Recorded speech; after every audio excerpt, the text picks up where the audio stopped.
hours. Yes, what's 50 hours in a year converted to kindness? So bring your good times and your left. 1 hour of your time. It's like one gold nugget to someone. Come on now. Celebration. Let's all celebrate and have a good time. Ang dalawang institusyong ito ay nagmula sa malalim na debosyon ni na Dr. Vicente Santos Sr. at Ginang Juliet Santos kay Maria na tinaguriang Our Lady of Fatima. It's up to you.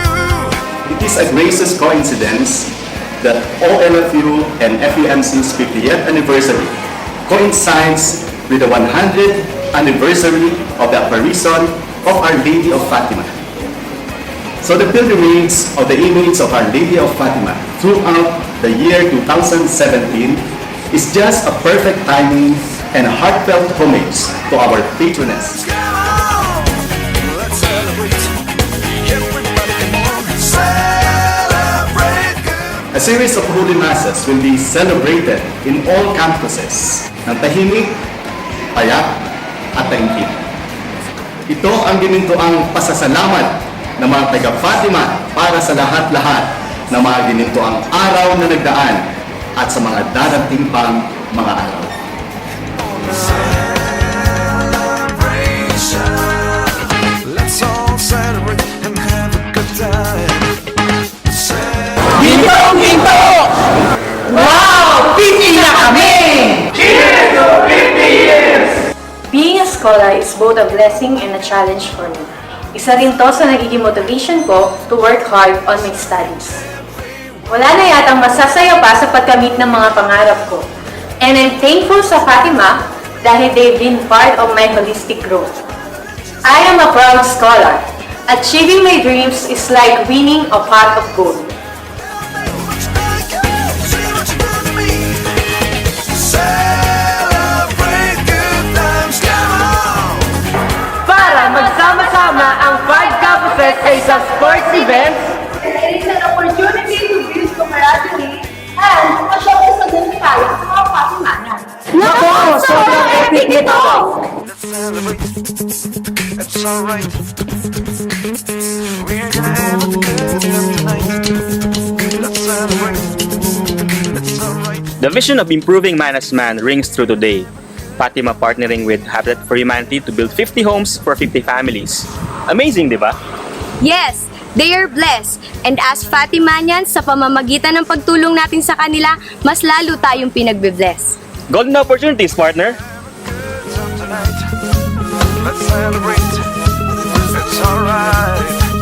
It's alright. It's alright. 50 years! 50! She's worth the ride! Being an alumna of the College of Medicine, one of the activities that we engage in is to participate in medical missions. And it's probably one of the most fulfilling activities that a doctor can ever go into. Why? Because through the medical missions, hindi lang naiibsan mo yung mga nararamdaman ng pasyente mo, pero makita mo lang ang ngiti nila dahil natulungan mo sila, panalong-panalo ka na. Parang 24 karat gold na. Throughout the years, so bring your good times and your laughter too. We're gonna celebrate your body with you. Come on. From Fatima's beginnings of a humble 25-bed hospital along MacArthur Highway to the highly expansive and progressive institution it is today, a simple dream of the founders, the challenges they encountered and overcame, how they thrived and won, and how we keep on winning today. Panahon na para maibahagi ang napakagandang storyang ito, ang golden years ng Fatima, past, present, and future.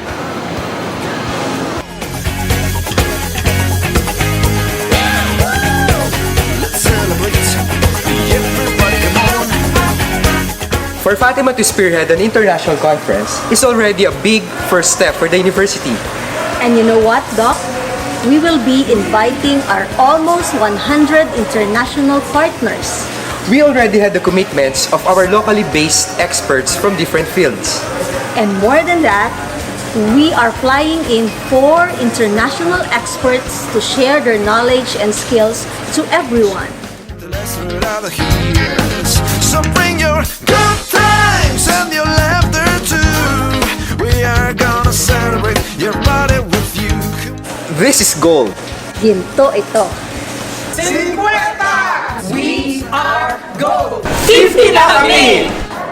I am a proud alumna of all schools. Because of the knowledge and the trainings I received, naging mahusay ang buhay ko ngayon. At isa sa pinagkautangan ko ay ang Fatima. This school taught me kung ano yung mga dapat pahalagahan sa buhay at kung paano. The things I learned from Fatima became part of my person. I will always look back to where it all began. I will keep the ties with the people and the organization who gave me golden wings to do greater things.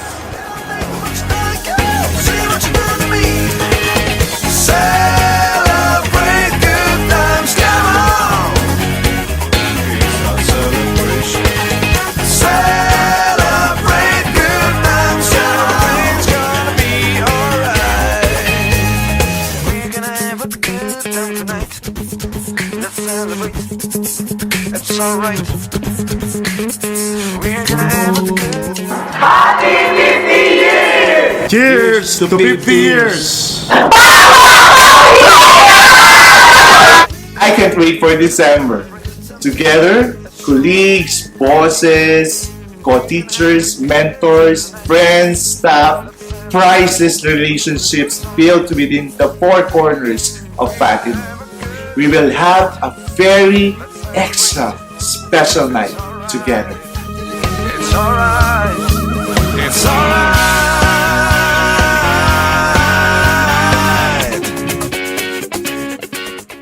And to be recognized and acknowledged for our efforts and initiatives. Napaka-special ng gabing ito. We will meet our exemplary champions, our outstanding performers, and even those with a strong spirit of volunteerism. As an awardee last year, I can say that the pride and joy one feels are simply immeasurable. 2017, truly golden. We're gonna have a good time tonight. Let's celebrate. It's alright. It's alright. It's alright. To many more years, Fatima!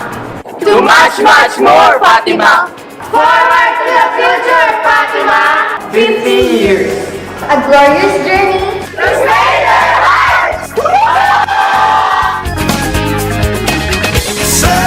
We will reach at 50!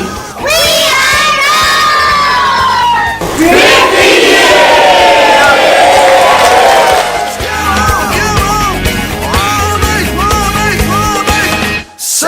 Celebrate good times, come on! Well, it's time to come together. It's up to you. What's your pleasure?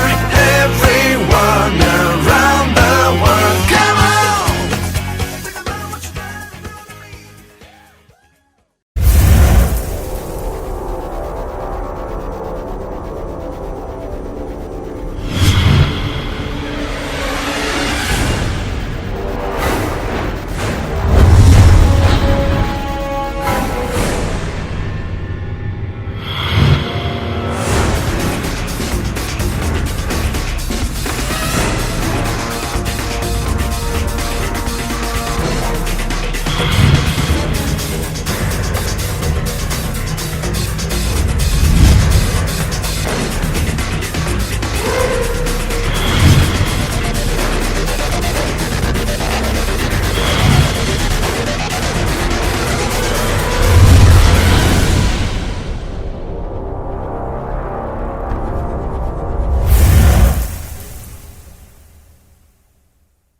The head of the Student Financial Services, Mr. Vincent Kenneth S. Mercado. Member of the Board of Trustees and the Vice President for Student Affairs, Dr. Nadine Bernadette Santos Abad Santos. The Chair of the Board of Trustees, Dr. Yvonne Santos Rivera.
recommendation of the Academic Council of the Our Lady of Fatima University, I have the honor of presenting to you the graduating class for the second semester of school year 2017-2018 of the following degree programs.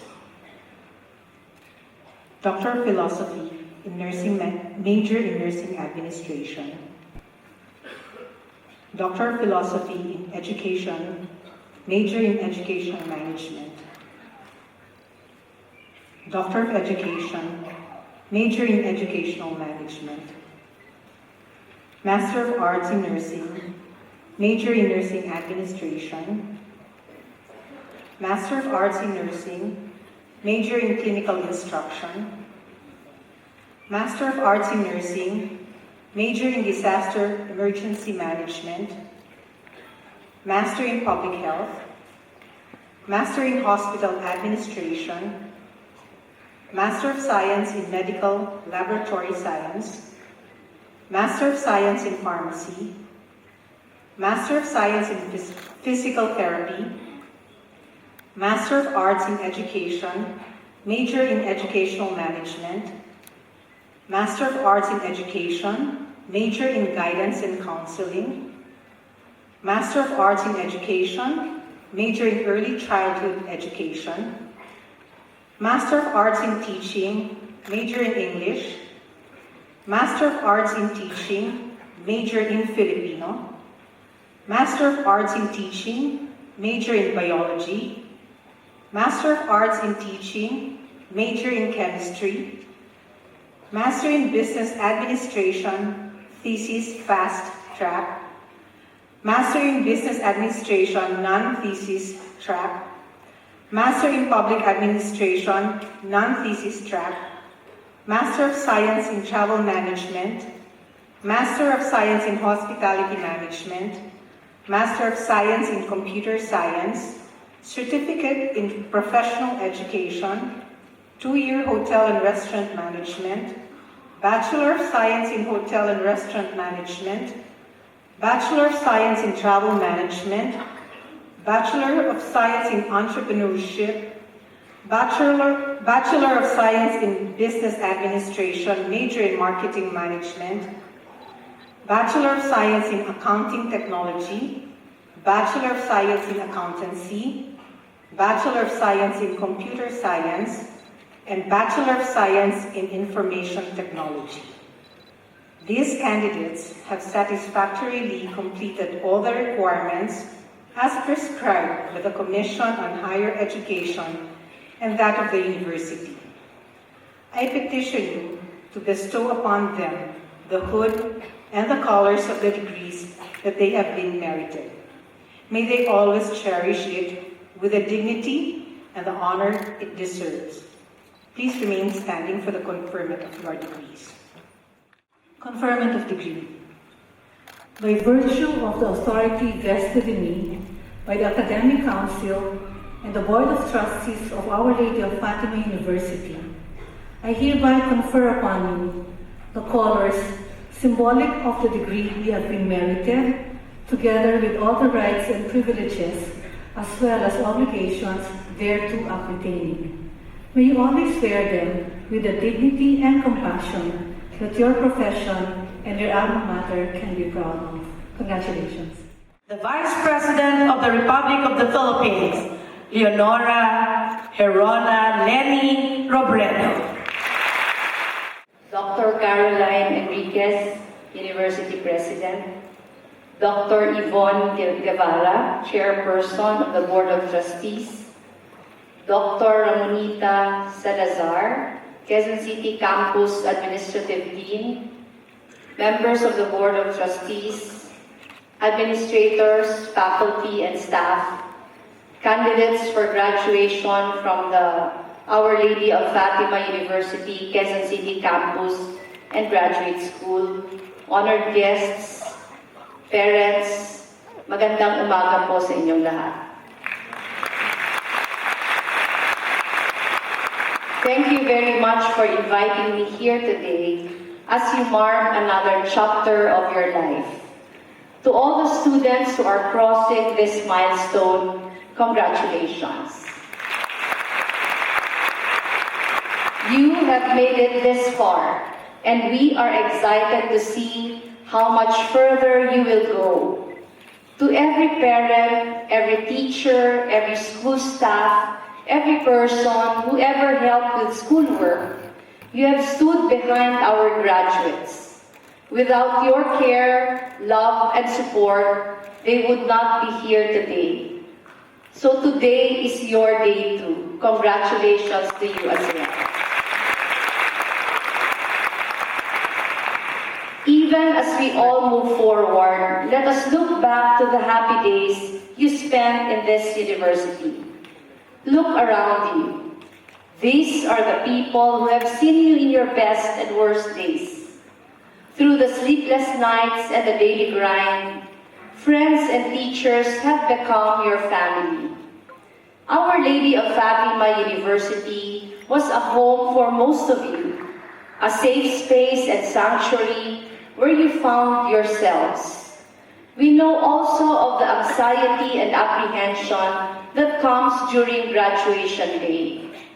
There is fear of the unknown. We question ourselves. What does the future hold for me? Will I succeed in my chosen profession?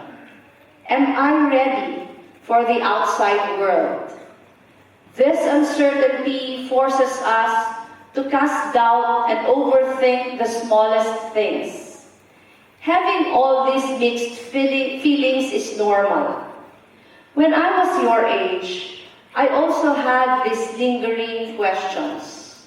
The truth is, no one is really 100% ready for what comes next.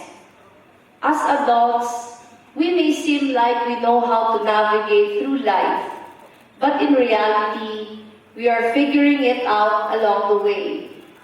We may face challenges here and there, but what matters in the end is how we get back on our feet to continue the journey. My dear graduates, no matter what the future holds, we remain hopeful for better days. There will be times when the path seems too difficult, when the darkness may seem to swallow you, when those who seek to lie, defraud, or take power that is not theirs may overpower the world, and worse, when it seems that you are all alone and no one is willing to help. When these things happen, remember this: stay on the side of truth and right.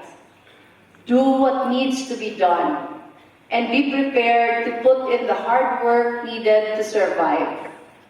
Sacrifice convenience. Overcome your fears and reservations. Stand in your authenticity and believe in the strength inside you. When you do, the darkest times in your life are only a prelude to a brighter future. Hope is always around us. We only need to open our eyes. In fact, I believe that each of you is a story of hope. You are all vessels of love and light to the people around you. I myself had help from many such vessels of hope. My personal journey has been a long and winding road, with many crossroads here and there. When I was in college at the University of the Philippines, I was very apolitical and very uninvolved at first. My only concern then was to finish my course in economics on time and proceed to law school after. My father was a longtime judge in my hometown back in Naga City, and as the eldest in the family, I was expected to follow his footsteps. But when I was in my sophomore year, something extraordinary happened. Then opposition leader Ninoy Aquino was assassinated at the airport tarmac. That started my political awakening. And perhaps so did others, because since the violent death of Ninoy, Demonstrations started to happen more often until they culminated in the EDSA People Power Revolution, where students, nuns, priests, and the rest of our people demanded the restoration of our freedom. Seeing firsthand how our people succeeded to overthrow an abusive regime with flowers and prayers lit a fire in me. I knew I had to do something to be part of our nation's restoration. So when I graduated, I set aside law school at first and applied for government work. I found work at the Bicol River Basin Development Program Office, which was where I met my husband. Later on, I would finally pursue law, but I had to juggle my law classes at night with my day job. By then, I was already a mother, a mayor's wife, and an economics professor. When I passed the bar, I chose to be the kind of lawyer that not a lot of people know about. We were called alternative lawyers.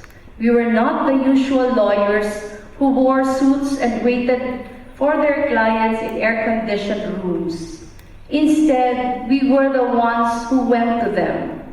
We trekked mountains, crossed rivers, and slept in huts and boats. Our clients were the poorest of the poor, laborers, farmers, fisherfolk, women and children, and indigenous people. We taught them about their rights and how they can use them to protect themselves, even when we were no longer there. That was my work for more than a decade, and that was where I found myself. And I thought that was how I would spend all the days of my life. But then a fateful plane crash took the life of my husband Jesse a few years ago, which turned my world and that of our children upside down. In his passing, I had to be both mother and father for my 3 daughters, run for Congress to continue the reforms he began, later on run for vice president to serve our people and our country, and now defend the vice presidency from those who would suppress the voice of the people in the name of power and political ambition. Has it been easy? No. But the lessons I have learned along the way shape the person I am now. Any dream worth our time will never be easy to reach. The road will be filled with cliffs and tall mountains, and sometimes the biggest barrier may even be ourselves. Fears and doubts can cripple anyone, but you must never let them ever be the reason why you stop. This is where hope steps in, that despite the harshest of realities, we have it in us to overcome the greatest adversities in life. We must believe that we are truly capable of something extraordinary. The earlier we realize this, the sooner we begin to ask the harder and most important questions. What is the bigger picture, and who am I doing this for? How can I contribute to make this world a better place for others? American writer and theologian Frederick Buechner once said, and I quote, "The place God calls you to is the place where your deep gladness and the world's deep hunger meet," close quote. And so we must all ask, where am I needed now? Your institution, I believe, has prepared you well. From the very start, it has been Our Lady of Fatima University's promise to improve man for man, molding and teaching students holistic values and skills. By instilling excellence, compassion, and selfless service in every student, you become instruments of hope and light for others. But what your school can do for you ends there. The responsibility of living out these principles are all on you. It is my hope that you take these values wherever you go, no matter your profession or the paths you end up taking. In your heart of hearts, may you always have in mind the last, the least, and the lost of our brothers and sisters. May they be the reason behind your every why. For us at the Office of the Vice President, the dream has been simple from the very beginning. It is to uplift the lives of our people, especially the poor and the marginalized. And so the Office of the Vice President launched an anti-poverty program called Angat Buhay. It brings together the public and the private sectors to address the needs of families in the farthest and poorest of our communities. Since its inception, Angat Buhay has served almost 100,000 families in 176 areas through 182 million peso worth of projects, partnerships, participatory policy making, and collaboration are messy, difficult, and time-consuming strategies. But if we keep our focus on things that matter, this is where we can make a great difference, and in the end, make all our sacrifices worth it. But this day, it is a day for wonderful beginnings. The future is a world of endless possibilities. More than anything, we are still surrounded by love and hope, and each of us here today is proof of that. Stories like yours, characterized by your sacrifices and triumphs, pains and wins, show us that our struggles in life do not define us, but they are what make us come alive. In fact, among you here are some of the brightest lights we have seen, a true inspiration that we can look up to. Allow me to share with you the story of Istorya ng Pag-asa, one of the programs of the Office of the Vice President designed to create positivity and hope among our people during a time of extreme division and distrust. We have launched Istorya ng Pag-asa in more than 10 key cities nationwide, getting to know hundreds of Istorya ng Pag-asa champions along the way. One of those champions we got to know was Girlie Lorenzo. It was Girlie's dream to bring together volunteers and indigent children who are terminally ill of cancer to play, grow, and develop even while under hospital care. Together with a colleague, they founded Kai Foundation Incorporated in 1992. I am told that Kai volunteers are forever changed by their experience. Now, Kai has almost 1,000 volunteers, caring for tens of thousands of indigent patients nationwide.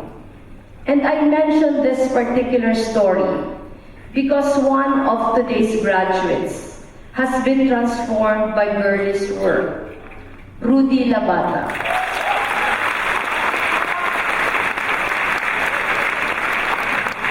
Rudy spent his teenage years dealing with cancer. Yung hindi po nakakilala kay Rudy, andun siya.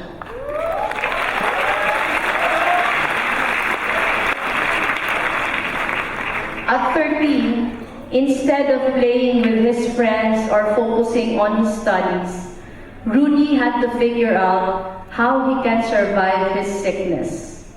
Money did not come easy for their family. His father was a tricycle driver and was the only breadwinner, so it was a struggle to make ends meet. Just when Rudy thought that he had reached a dead end, a Kai volunteer approached him and his mother at the charity ward of the hospital and offered them help.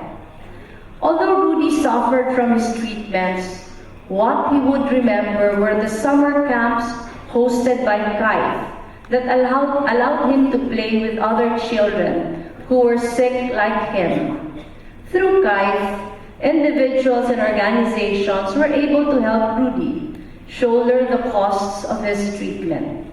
Sometimes, he said, the doctors themselves would loan them money for medicine, or they would borrow medicine from a fellow cancer patient. Simple acts of generosity such as these bound them closer together, and it restored Rudy's faith and hope in life.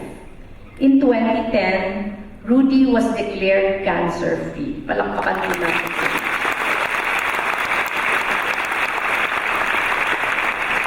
As a way of paying it forward, Rudy became a volunteer as well as an employee of KAIF Foundation.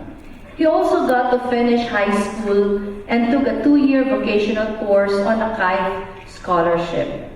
It has come full circle for Rudy. Now he is graduating with you with a degree in hotel and restaurant management.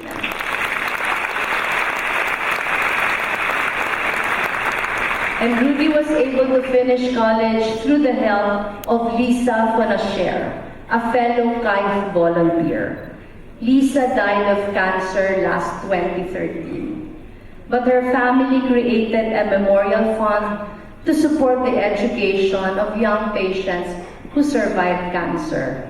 And Rudy was one of her scholars. Palakpakan ulit natin. Congratulations, Rudy. At congratulations sa magulang. May we be enlightened by stories of hope like Rudy, to face our struggles in life with strength and hunger for a life well lived. We are living in extraordinary times, and we will be called on to do extraordinary things. Do not be afraid. Be emissaries of hope, not darkness. Spread love into the world, not anger. Include, not exclude. Remember what your teachers taught you. Strive for excellence and commit to selfless service. Have compassion and be living examples of how Our Lady of Fatima would have lived. My dear graduates, today is your time to shine. Go where you need to go and where you are most needed. Wherever life takes you, be proud of where you came from. And always remember that we all take pride in you. Thank you very much again for having me with you today. And congratulations, mabuhay po kayo na. Our Lady of Fatima University Plaque of Appreciation is presented to Maria Leonor Lenny G. Robredo, Vice President of the Philippines, as graduation speaker during its commencement exercises. Our Latin awardees from the graduate school. With high honors, Charisse Dayan M. David, Marlene M. Vialo, Master in Public Administration non-thesis track. With highest honors, Leila M. Valero, Master in Business Administration non-thesis track. Meritus, Mainrad C. Bautista, Doctor of Philosophy in Education, Major in Educational Management. Meritus, Cherry Lynn A. Chavez, Master in Business Administration thesis track. Meritissimus, Maria Carmen A. Colache Caceros, Doctor of Philosophy in Education, Major in Educational Management. Ladies and gentlemen, our honor awardees from the graduate school.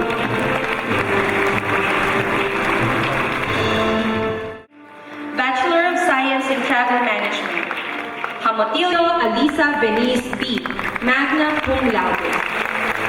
Bachelor of Science in Business Administration, major in Marketing Management,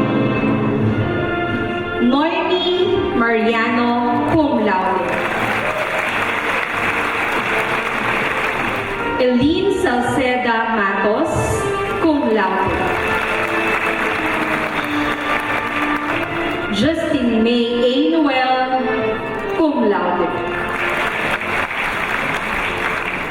Sherilyn M. Tiboso, cum laude.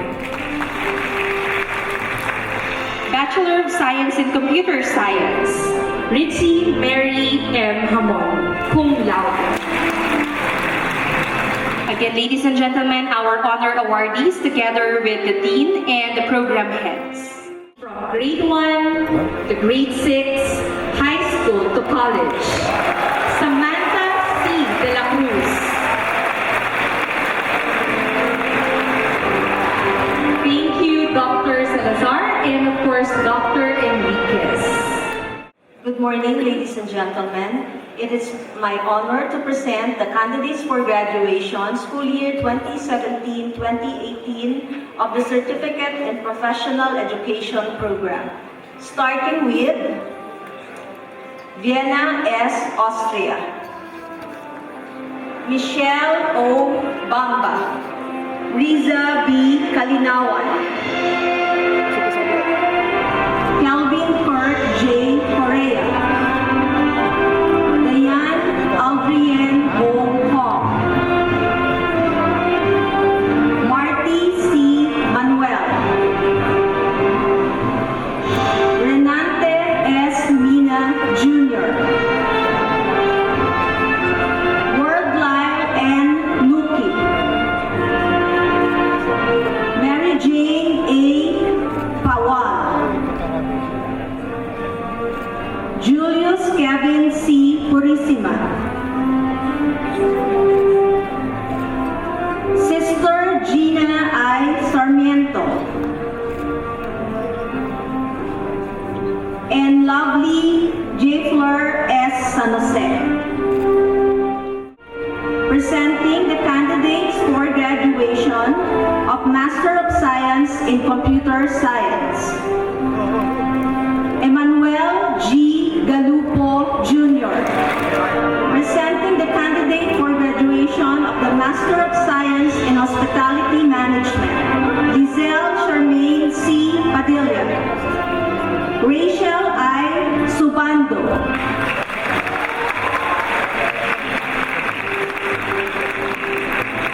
presenting the candidates for graduation of Master of Science in Travel Management, Salve Marie A.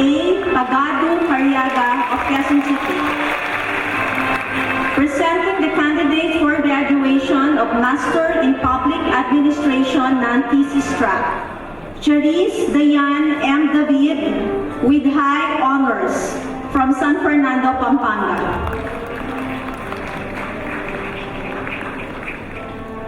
Cheryl D. Mariano of San Fernando, Pampanga. Cheryl Y. Santos of San Fernando, Pampanga.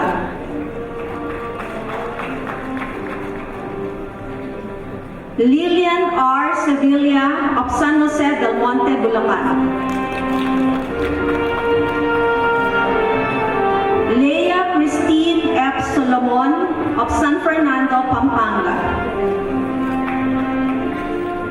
Romaline D. Yabut of San Fernando, Pampanga.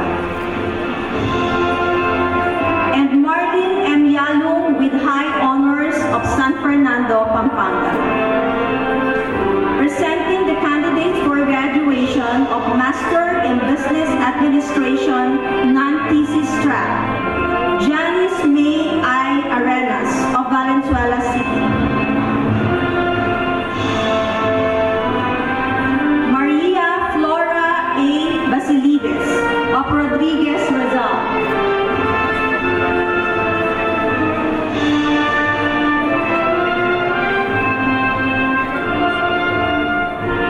Genaro I. Bautista IV of Quezon City, to be accompanied by his parents, Mrs. Georgienne Lapi and Mr. Genaro Bautista. Jasmine A. Bernardo of Valenzuela City, to be accompanied by her husband Ronald Bernardo and son Joel Bernardo. Irene G. Brugada Brugada, Marikina City, to be accompanied by her parents, Mrs. Elizabeth Brugada and Mr. Jose Brugada. Geraldine M. Buraga of Quezon City.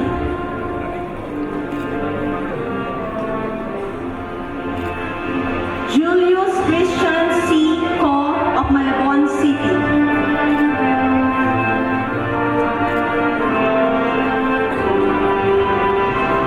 Maria Denise T. David of Caloocan City.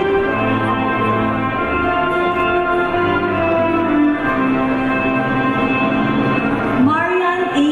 Iban of Valenzuela City, to be accompanied by her parents Dolores Iban and Mario Iban.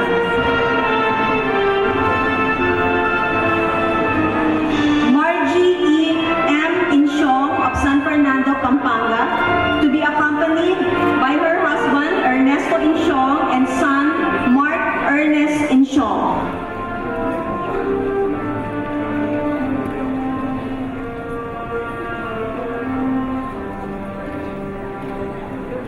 John Bill B.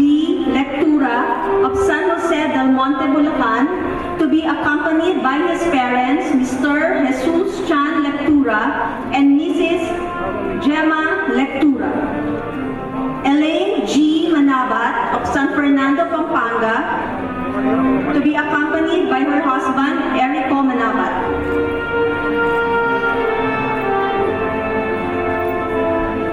Diana Rose T. Marco of San Fernando, Pampanga, to be accompanied by her husband, Oliver Marco.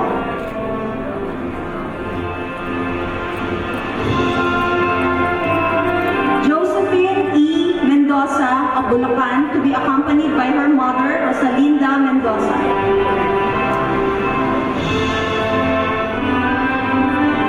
Geraldine N. Morales of Quezon City.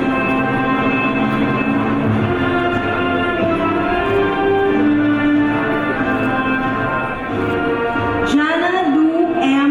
Muan of San Fernando, Pampanga.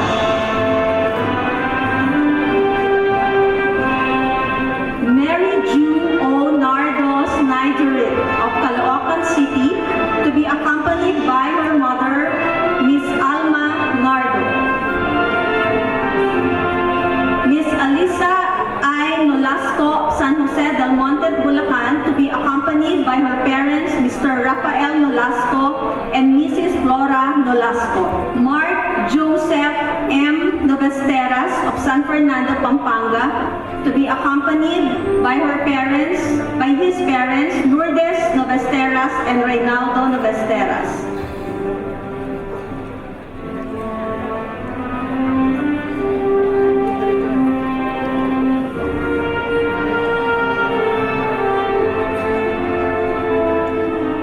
Iris A. Ocampo of San Fernando, Pampanga, accompanied by her parents, Romeo Ocampo and Socorro Ocampo.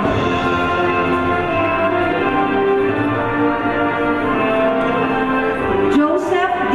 Ortiz of Malabon City, accompanied by his mother, Marta Ortiz.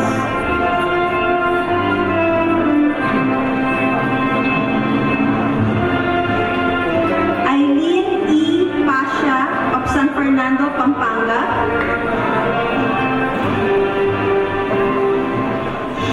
Cheryl M.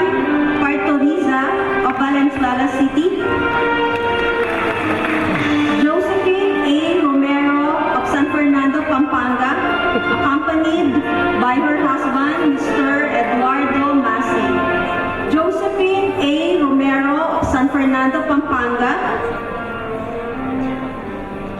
Aljon J. Roque of Quezon City, accompanied by wife Angela Darlene Roque. Karen I. Secretaria of Marikina City, accompanied by mother Angelina Secretaria and fiancé Mr. Errol R.B. Antipolo.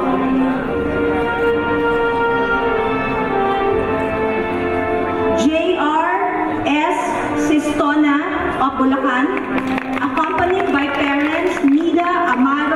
Juanito Amado. Princess Joy D. Sese of San Fernando, Pampanga, accompanied by parents Annabel Sese and Jesus Sese. Laila M. Valero with highest honors, San Fernando, Pampanga, accompanied by husband Reynante Valero.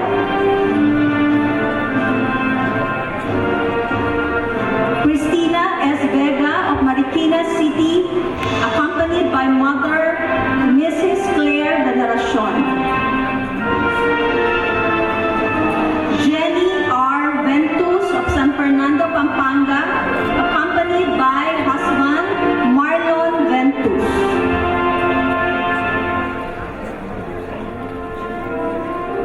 Diana Lynn Y. Villacorte of San Ildefonso, Bulacan, accompanied by parents Anthony Villacorte and Delinda Villacorte. Candidates for graduation of the Master in Business Administration thesis track. Sherry Lynn A. Chavez Meritus from San Jose del Monte, Bulacan, accompanied by parents Eligerio I. Aquino and Merlin B. Aquino. Christine Lizette M. Marquez of Caloocan City, accompanied by Fernando Marquez and Jordan Marquez. Candidates for graduation of Master of Arts in Teaching Chemistry. May Ann B. Dainrit of Valenzuela City, accompanied by Ambrosio Villacorte and Oliva Villacorte.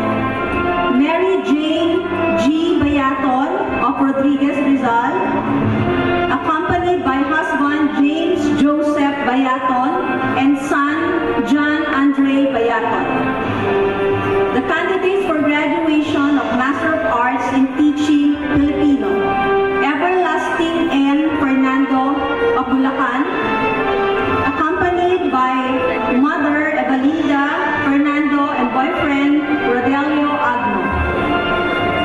Carmela S. Suarez of Bulacan, accompanied by Edwin Suarez and Ploserpida Suarez. Candidates for graduation of Master of Arts in Teaching English. Corazon D. Alolor of Rizal, accompanied by Susana de las Armas and Roberto de las Armas. Maria Arian G. Lanuza of Caloocan City, accompanied by parents Madeline G. Lanuza and Mr. Narciso R. Lanuza.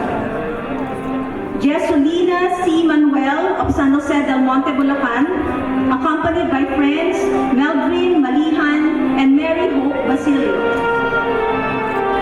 Candidates for graduation Master of Arts in Education, major in Early Childhood Education, Maria Christine M. Lozares of Caloocan City, accompanied by mother Vina Lozares and benefactor Jerb R. Magallanes. Candidates for graduation Master of Arts in Education, major in Guidance and Counseling, Myra N.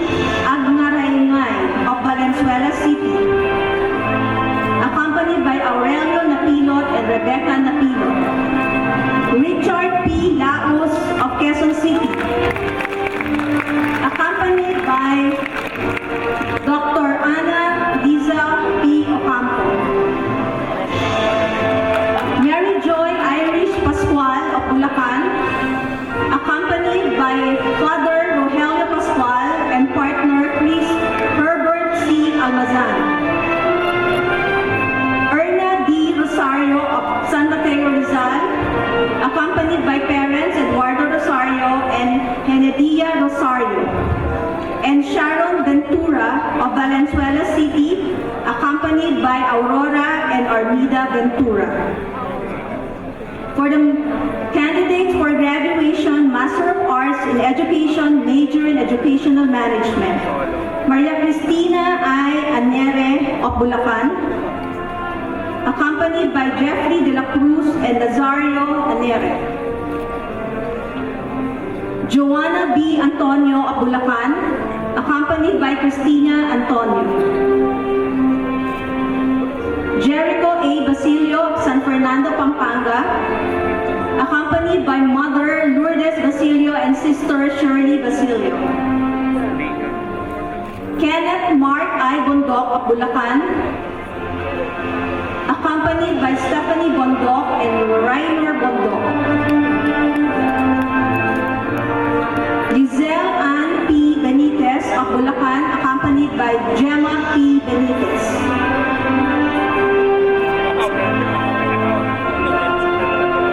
Jennifer R. Cervantes of Bulacan, accompanied by Marvin Cervantes and Remedios Cervantes. Jasper G. Clemente of Bulacan, accompanied by Celso Clemente and Lucila Clemente. Andrea Areli T. Cortez of Bulacan, accompanied by Lynn Joseph Cortez and Orlando Jose. Angelo B. Dating of Bulacan, Jollibee O. De Vera of San Fernando, Pampanga,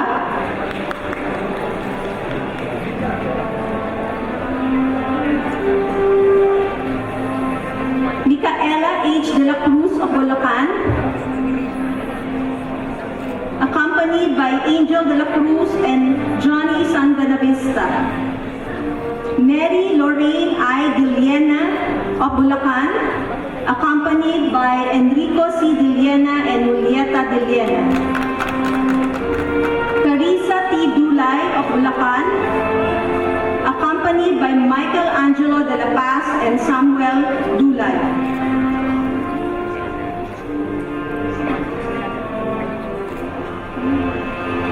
Jeneline M. Evasco of Bulacan, accompanied by Remedios Evasco. Remedios D. Facun of San Fernando, Pampanga, accompanied by husband Jet Facun. Maricar F. Hipolito of Bulacan, accompanied by Nathaniel Hipolito and Marcus Nathan Hipolito. Ruel M. Hapson of Bulacan, accompanied by Suani Fernandez. Mary Flor R. Hoxon of Bulacan, accompanied by Reb Hoxon and Rederick Hoxon. Cheryl P. Macanang of Rizal, accompanied by husband Ronolfo Macarang and mother Mirna Paragas. Marilyn Q. Pagliawan of Bulacan, accompanied by Mary Ann Pagliawan Valeriano and Divine Grace Ocampo. Michelle C. Ranole of Bulacan,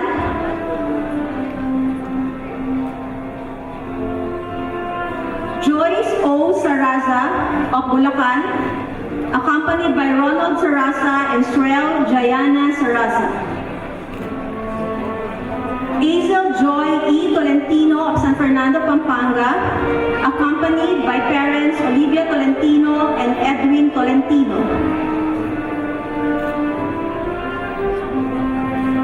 Maites A. Tolentino of Bulacan, accompanied by Joel Tolentino and Mark Jolo Tolentino. And Jamaica May G. Tubaon of Bulacan, accompanied by Romeo N. Husay and Josephine Husay. Ralph A. Tubaon of Bulacan, accompanied by Trinidad A. Tubaon and Pinky Tubaon. Dante D. Vermont Jr. of Bulacan, accompanied by Maria Cristina Vermont and Dante Vermont. Myra M. Virgo of Bulacan, accompanied by Paulo D. Virgo and Fausta Madilo. Philip B. Yanson of Bulacan, accompanied by Sosimo Yanson and Margarito Yanson. And Lordeline F. UC of San Fernando, Pampanga, accompanied by Resty UC and Daisy Franco. The candidate Candidates for graduation, Master of Science in Physical Therapy. Roger A. Pornobi of Pasig City, accompanied by Professor Odette Busto.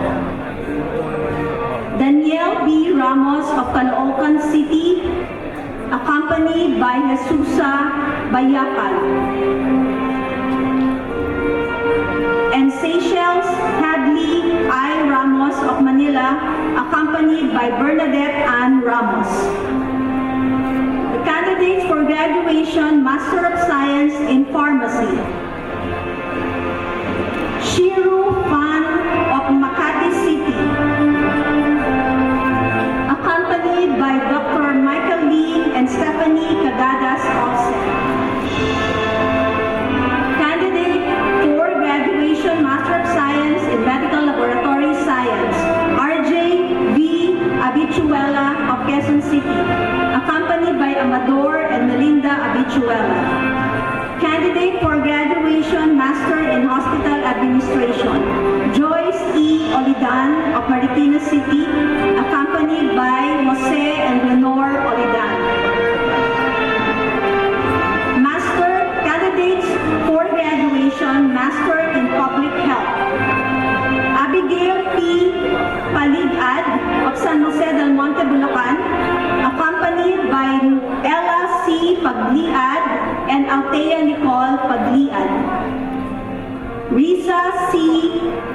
Rusgal of San Jose del Monte, Bulacan, accompanied by Randall Rusgal and Felicia Angelica Rusgal. Joy Marine S. Tibig of Rodriguez Rizal, accompanied by Mother Julieta Sonsa. Orville C. Zamora II of Quezon City, accompanied by Violeta Reyes and Judy Pabalete.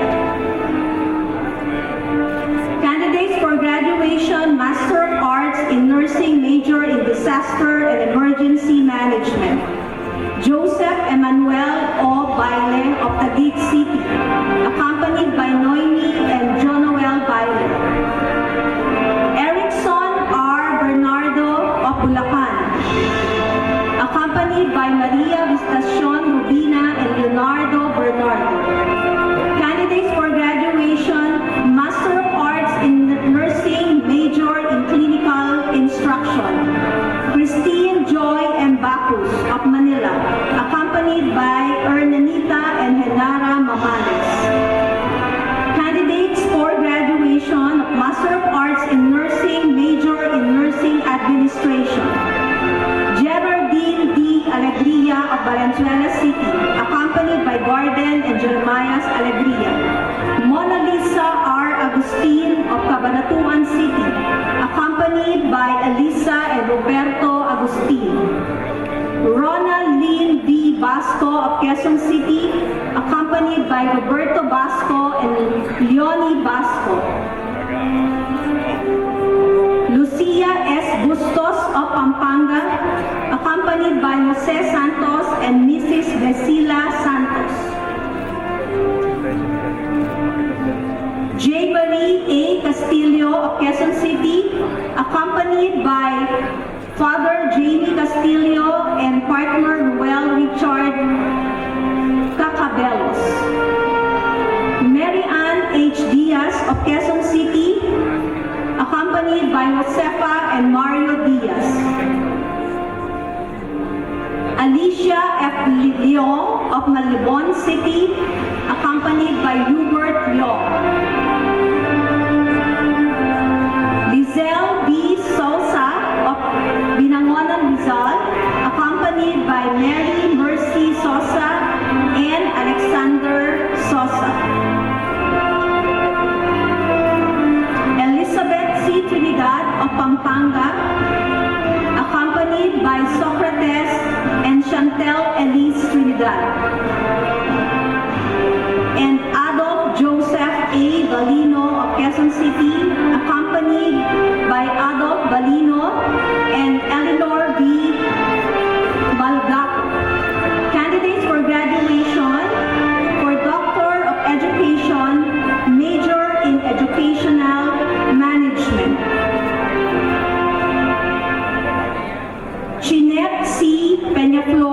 Rodriguez Rizal, accompanied by Mr. Florentino Peñaflor and Florence Peñaflor.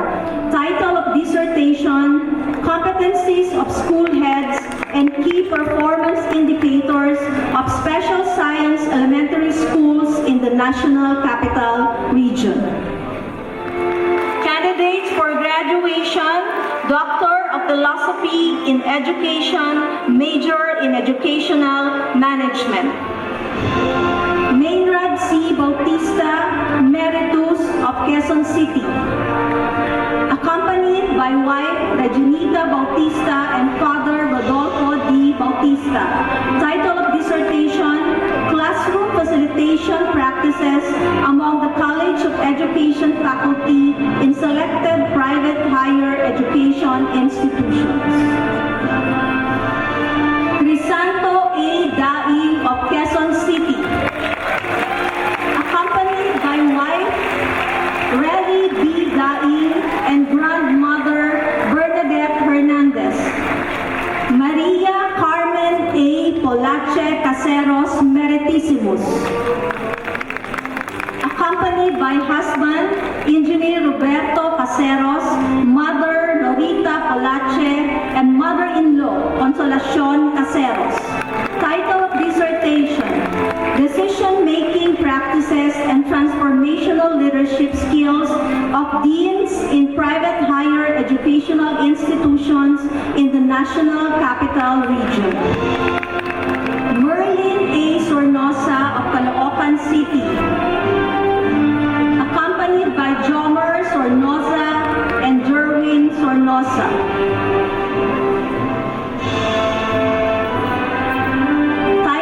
Dissertation, Personal and Professional Competencies of Library Administrators in Private Autonomous Higher Education Institutions in the National Capital Region.